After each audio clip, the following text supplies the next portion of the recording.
আমরা জানি যে মানুষের প্রাথমিক প্রয়োজন তিনটি: অন্ন, বস্ত্র, বাসস্থান। কেয়া তার তাপ্তিশ প্রোগ্রামের মাধ্যমে এই বিষয়গুলিকে বিশেষ গুরুত্ব দিয়ে কাজ করে। বিশেষত পাচার হয়ে আবার ফিরে আসা ট্রাফিক সার্ভাইভার নারীদের জন্য আলাদা গুরুত্ব দিয়ে কেয়া এই কাজগুলি করে। এই প্রোগ্রামের মধ্যে ট্রাফিক সার্ভাইভার মেয়েদের জন্য বাসস্থান এর ব্যবস্থা করা একটি বিশেষ গুরুত্বপূর্ণ অংশ। কেয়া একসঙ্গে মিলে এইসব মেয়েদের বাসস্থানের যে ন্যূনতম অধিকার সেটিকে সুনিশ্চিত করার লক্ষ্যে কাজ করে। প্রথমত, ট্রাফিক সার্ভাইভারদের অধিকার সুনিশ্চিত করা প্রয়োজন। এই সুনিশ্চিত করাটা যে পদ্ধতির মাধ্যমে করা হয় তাকে বলা হয় সিআইটি বা কেস ইনটেক টুল।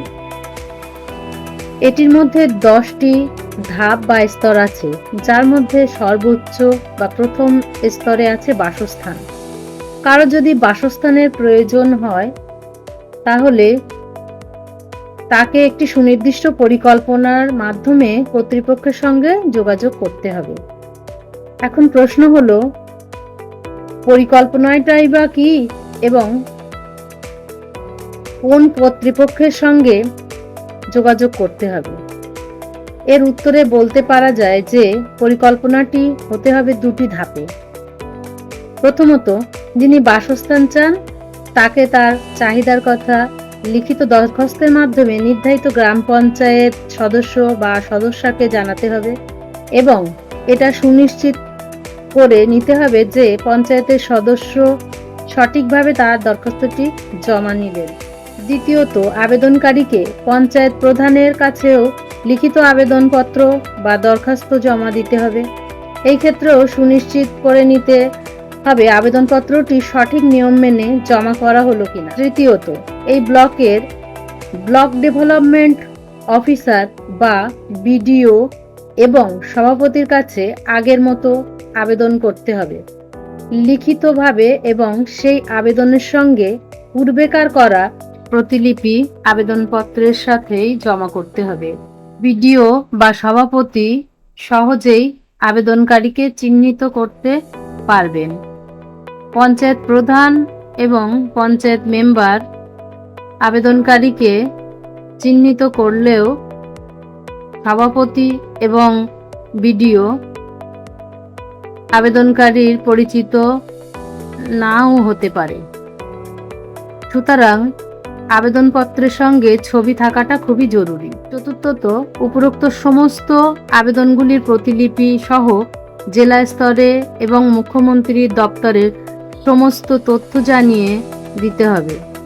প্রতিলিপিগুলি জেলা স্তরে জমা করা যেতে পারে এবং মুখ্যমন্ত্রীর দপ্তরে ফোনের মাধ্যমেও জানানো যেতে পারে।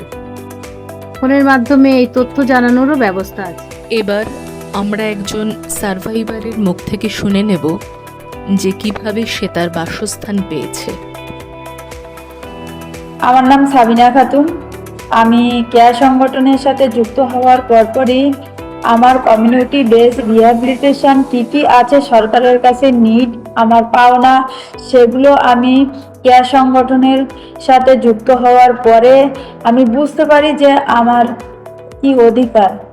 আমি একটা মেয়ে কমিউনিটিতে ফিরে আমার নিজস্ব একটা বাসস্থান কিভাবে আমি পেতে পারি, তার অ্যাপ্লিকেশান কিভাবে করতে হবে এবং কিভাবে ঘরটাকে পেতে হবে, সেই পথগুলো আমি কেয়া সংগঠনের সাথে শিখে আমি নিজস্ব একটা ঘর আমি তৈরি করতে পেরেছি এবং আমি সরকারের কাছ থেকে আমি ঘরটা পেয়েছি, পেয়ে নিজের কমিউনিটিতে নিজেই বিলং করছি। তো সেক্ষেত্রে আমার যে স্বপ্নগুলো ছিল সেগুলো আমি পূরণ করতে পেরেছি কেয়া সংগঠনের মাধ্যমে।